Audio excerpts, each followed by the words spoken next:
আবাসের জন্য কাটমানি চাওয়ার অভিযোগে তৃণমূল নেতাকে মারধরের অভিযোগ গ্রামের বাসিন্দাদের বিরুদ্ধে। আর গ্রামবাসীদের হাতে পঞ্চায়েত দপ্তরে মার খেলেন তৃণমূল নেতা। গ্রাম পঞ্চায়েতের তৃণমূল সদস্যের স্বামী ও আইএনটিটিইউসি ব্লক সভাপতিকে মারধর গ্রামবাসীদের একাংশের। পাল্টা তৃণমূল নেতার বিরুদ্ধে কাটমানি চাওয়া ও মারধরের অভিযোগে সরব গ্রামবাসীরা। মালদহের হরিশ্চন্দ্রপুর ১ নম্বর ব্লকের তুলসীহাটা গ্রাম পঞ্চায়েতের ঘটনা। উভয় পক্ষই থানায় লিখিত অভিযোগ দায়ের করেছেন। ঘটনার তদন্ত শুরু করেছে পুলিশ।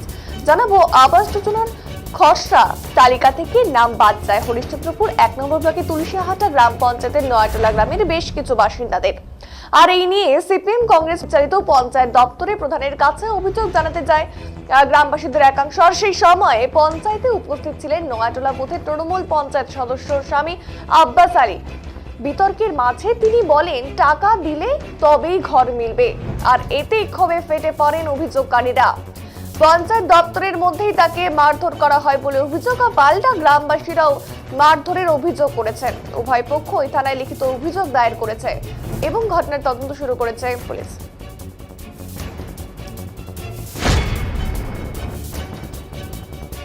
হলো কি যে এর দু ভাই সালাম, মেরাজ আর কালাম, দুটো বাড়ি কিন্তু কাঁচা। তো এবার আমরা যখন লিস্টটা দেখতে পেলাম যে নামটা কেটে গেছে, তো আমরা প্রধান সাহেবকে বলতে গেলাম। আমাদের গল্প তর্ক বিতর্ক প্রধানের সাথে হচ্ছে, জোটের প্রধান, ওর সাথে আমাদের বক্তব্য হচ্ছে। ততক্ষণ মানে কি প্রধান কি কাজ করলো যে ওখানে ওই আব্বাস চলে আসলো। আব্বাস এসে আসার পরে আমরা কিন্তু প্রধানের সাথে আমাদের বক্তব্য, আমাদের কারো প্রথম থেকে কি আব্বাস ছিল ওখানে, প্রধানের সঙ্গে ছিল কি? প্রথম থেকেই ছিল, ঠিক আছে। এবার আমরা বক্তব্য প্রধান সাহেবের করছিলাম যে মানে কি যাদের দুতলা বাড়ি আছে, যাদের ছাদ ফিরানো বাড়ি আছে, তারা মানে কি বাড়ি পাচ্ছে। আর যাদের জুনিয়র কাঁচা বাড়ি, তার নামটা কাটা গেল, তাহলে কে কাটছে নামটা? নিশ্চয়ই আপনারা কিছু করছেন। এইভাবে আমি প্রধানকে বলেছিলাম। কিন্তু এবার ততক্ষণ মানে কি বললো যে আমার ভাইয়ের নামটা কাটলো কেন? তখন মানে কি প্রধান সাহেব বলছে, বলছে মহাবা বিবির স্বামী আব্বাস আলী, ও বলছে যে তুমি মাল খরচা করো নি, তোমার নাম নাই বা তোমার ভাইদের নাম নাই, মাল খরচা করো সব হবে। এই টাকা মাংতে গিয়েই তখন আমি বললাম যে টাকা কিসের দিবে, ও তো কাঁচা বাড়ি আছে, টাকা তো দিবে না। তো ও বলছে না, টাকা দিলে পরে কাজ হবে, না হলে হবে না। এই কথাটা নিয়ে তর্ক বিতর্ক হল। ততক্ষণ মানে কি আব্বাস আলী প্লাস মানে কি এই কী যেন ওর নামটা বলে রোপ লতুব, হ্যাঁ, আরও কয়েকজন আছে, একে এসে ধরে লাগতাম। ওরা মানে কি গেটের কাছে ছিল। যে আমার দু ভাইয়ের বাড়ির নাম ছিল, বুঝলেন, নাম থাকা সত্ত্বেও 2 তারিখে না 3 তারিখেও নাম কেটে দিয়েছে। আমি গেলাম প্রধানের কাছে। প্রধানের কাছে যাই বলছি যে আমার নামটা কি করে কাটলো, 2 ভাইয়ের নাম। তো বলছে যে আমি জানি না। ততক্ষণে আব্বাস আলী ওখানে ছিল। থাকার পরে দেখছি এখন ভিডিও ক্যামেরা করছে। আমি ওকে বললাম যে ভিডিও ক্যামেরাটা কেন করছি, ভিডিও ক্যামেরা করে রাখলাম। ততক্ষণে আব্বাস আসে আমার গলা ধরে নিয়েছে, গলা ধরে যে নিচে করে দিয়েছে, বুঝলেন। আর এই আঙুলটার নুকরটা উঠে গেছে। কতজনে মারধর করেছে আপনাকে? এই 8-10 জনে। 8-10 জন এখন পঞ্চায়েতে ছিল? হ্যাঁ ছিল। তো আপনি কি অভিযোগ জানাতে গিয়ে কি আক্রান্ত হলেন? হ্যাঁ, অভিযোগ জানাতে গিয়ে আক্রান্ত হয়েছে। আপনি তো একজন সাধারণ মানুষ, আপনি তো অভিযোগ জানাতেই পারেন। আমি তো ওইটাই তো যে আমি জানতেই পারি। আমি জানালাম প্রধানকে ও ধরা তো কোনো মানে আমার ওয়ার্ডের মেম্বার, ওর তো এটা করার কোনো কারণই নাই। কিন্তু কি করে আমার উপরে ধরে নিল? ও ছিল, ওর ছেলেটি ছিল, সবটি। তাহলে সাধারণ মানুষ যদি অভিযোগ জানাতে গিয়ে যদি আক্রান্ত হয়, তাহলে সাধারণ মানুষ যাবে কোথায়? তাহলে ওই জন্য তো বলছি যে আমরা যাবো কোথায়, আমরা তো সাধারণ মানুষ। তাহলে এই যে নামটা আপনার ভাইয়ের যে কাঁচা বাড়ি থাকা সত্ত্বেও নামটা কেটে দিল, এর মূলে কি কারণ আছে, কি ভাবছেন? ভাবছি যে হয়তো টাকা পয়সা দিনই বলে নামটা কেটেছে। সে কি দাবি করেছিল কি আপনার বুথে? বলেছিল যে হ্যাঁ, টাকা লাগলে নাম থাকবে, নাহলে কেটে যাবে। কংগ্রেস নেতা মোহাম্মদ সালাম বলেন, মিথ্যে ভিত্তিহীন অভিযোগ। আমরা যোগ্যদের নাম আসেনি কেন জানতে চেয়েছিলাম। এরপরেই ওই তৃণমূল নেতা আব্বাস আলী আমাদের ওপর জড়ো হয়ে মারধর করে। গোটা ঘটনার অর্থাৎ সেই ঘটনায় অভিযোগ দায়ের করেছে।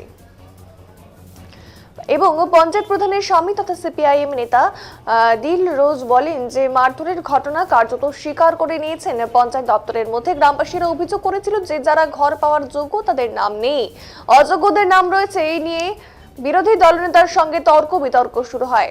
আর এরপরই মাছ ধরার ঘটনা ঘটে। আমি পুলিশকেও ভিডিওকে সমস্ত কিছু জানিয়েছি। পঞ্চায়েত দপ্তরে এই ঘটনা কখনোই কাম্য নয় এবং প্রধানের স্বামী তথা সিপিআইএম নেতা তিনি এরকমটা কিন্তু বলেছেন। আর জানাবো যে তৃণমূলের পঞ্চায়েত সদস্যের স্বামী তথা আইএনটিটিইউসির ব্লক সভাপতি আব্বাস আলী বলেন, হঠাৎ করে পঞ্চায়েতে ঢুকে বেশ কয়েকজন আমার উপরে হামলা চালায়।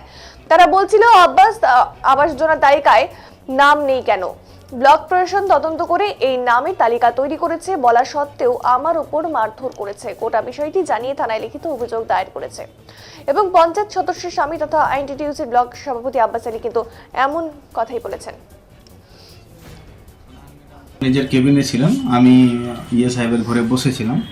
হঠাৎ করে তুলসিয়াটারই কিছু লোকজন এসে আমাকে প্রশ্ন করলেন যে এইসব নামগুলো কিভাবে কাটা হলো, আবাস প্লাস নিয়ে প্রশ্ন করছিলেন।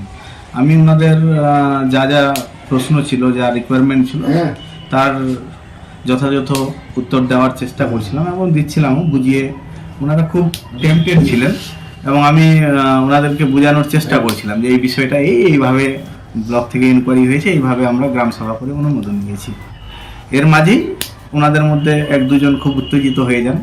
এবার আমি বলি তখন যে আপনাদের যদি কোনো অভিযোগ থাকে, পঞ্চায়েত জনসাধারণকে পরিষেবা দেওয়ারই জায়গা, আপনাদের কোনো অভিযোগ থাকলে সেটা আপনার লিখিত আকারে জানান, সেটাকে আমরা খতিয়ে দেখব কি বিষয় আছে। তখন ওনারা উত্তেজিত হয়ে যান, উল্টা পুল্টা আরও গালাগাল মেম্বার প্রধান আধিকারিকদের শুরু করে দেন। তো ইতিমধ্যে আমার যে বিরোধী দলনেত্রী মহবা বিবি, ওনার হাজব্যান্ড তো এখানেই ছিলেন, আব্বাস আলী মহাশয়। ইতিমধ্যেই ওনারা আব্বাস সাহেবের সঙ্গে বচসায় জড়িয়ে পড়েন। এই বচসা থেকেই তখন হাতাহাতিতে পরিণত হয়। তারা কি অ্যাকচুয়ালি অভিযোগ নিয়েছিল আপনার কাছে? ওনাদের অভিযোগ ছিল যে যোগ্য ব্যক্তি তালিকা থেকে বাদ হয়ে গেছে, অযোগ্য ব্যক্তি তালিকায় রয়েছে। সেই তালিকাটা কারা বানিয়েছে? সেই তালিকাটাও ব্লক অফিস থেকে ইনকোয়ারির মাধ্যমে আধিকারিকরা তালিকাটা বানিয়েছে এবং গ্রাম সংসদে সেটা আমরা অনুমোদন দিয়েছি পঞ্চায়েত। তাহলে তারা সরাসরি বিরোধী দলনেত্রীর স্বামীকে তারা দায়ী কনে করছেন? আপনারা বলতে চাইছেন যে আপনারা মেম্বার প্রধান মিলে ইচ্ছা খুশি নামগুলোকে রেখেছেন, ইচ্ছা খুশি নামগুলোকে কেটে দিয়েছেন, এই বলেই অভিযোগ। তখনই আমি বাইরে এসে দেখি ঘর থেকে যে আমাদের বিরোধী দলনেত্রীর হাজবেন্ড আব্বাস বাবুকে ওনারা মারধর করছেন। দেখে না, আমরা তো প্রতিদিনের মতো অফিসে 11টার আগে আমরা অফিসে ঢুকে যাই। আমরা ঢোকার পরে দেখছি যে হঠাৎ করে 5-7 জন হামলাকারী প্রধানকে আসে আক্রমণ করছে যে আমাদের নাম কেন নাম বাদ গেল ঘর থেকে, আবাস প্লাস ঘর থেকে কেন নাম বাদ গেল। প্রধান বলছে, আর সেখানে আমিও আছি অপোজিশন লিডার হিসাবে, অপোজিশন হাজব্যান্ড হিসাবে, বলছে যে আপনাদের পরিকল্পনা মাফিক এই নামগুলো কাটা গেছে। কারা বলছে? সে কারা? ওরা কারা? ওরা কংগ্রেসের কর্মী ছিল, বুঝলেন। প্রায় কতজন? প্রায় 7-8 জন, বুঝলেন। আসে প্রধানকে প্রশ্ন করছে, প্রধানকে চ্যালেঞ্জ করছে, তোমাকে দেখে দেবো। ওখানে বিরোধী দলনেতা হিসাবে আমি আছি, আমাকে বলছে তুমি বাইরে হও পঞ্চায়েতে, তোমাকে মনে করবো।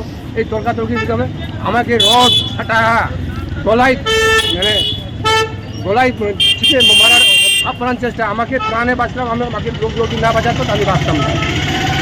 তো ওটা হঠাৎ আমরা আক্রমণ করার কারণটা কি? আপনাকে প্রধানের সঙ্গে কথা বলতে বলতে আপনাকে আক্রমণ কেন করলো তারা? এটা সবাই জানে যে বিডিও ব্লকের তত্ত্বাবধানে সার্ভে হয়েছে। সার্ভে অনুযায়ী যাদের পাকা বাড়ি আছে এবং ওনাদেরও পাকা বাড়ি আছে, সেই অনুযায়ী নাম বাদ গেছে। এতে আমরা মেম্বার বা প্রধান আমরা কী করবো সেটা জানি, পঞ্চায়েতে কোনো কিছু নাই এখানে। তো ওরা কি সেই ঘরের দাবি করছিল তারা? হ্যাঁ, ওরা ঘরে দাবি করছে আমাদের নাম কেন বাদ গেল। কিন্তু নাম তো সার্ভে করেছে প্রশাসন আধিকারিকরা। ওটাই তো বলছি যে ব্লক আধিকারিক গিয়ে নাম ওই সার্ভে করেছে, সার্ভে অনুযায়ী অনেক লোকের নাম বাদ গেছে যাদের পাকা বাড়ি ছিল, সেই হিসাবে ওনাদেরও নাম বাদ গেছে। কিন্তু পরিকল্পনা মাফিক আমাকে টার্গেট করে পঞ্চায়েতে আসে হামলা। কি দিয়ে মারধর চালিয়েছে তারা? রড ছাটা, মানে বিভিন্ন রকম অস্ত্র ওনাদের হাতে ছিল। সেই সময় ওই মোমেন্ট তো সব কিছু বলতে পারবো না।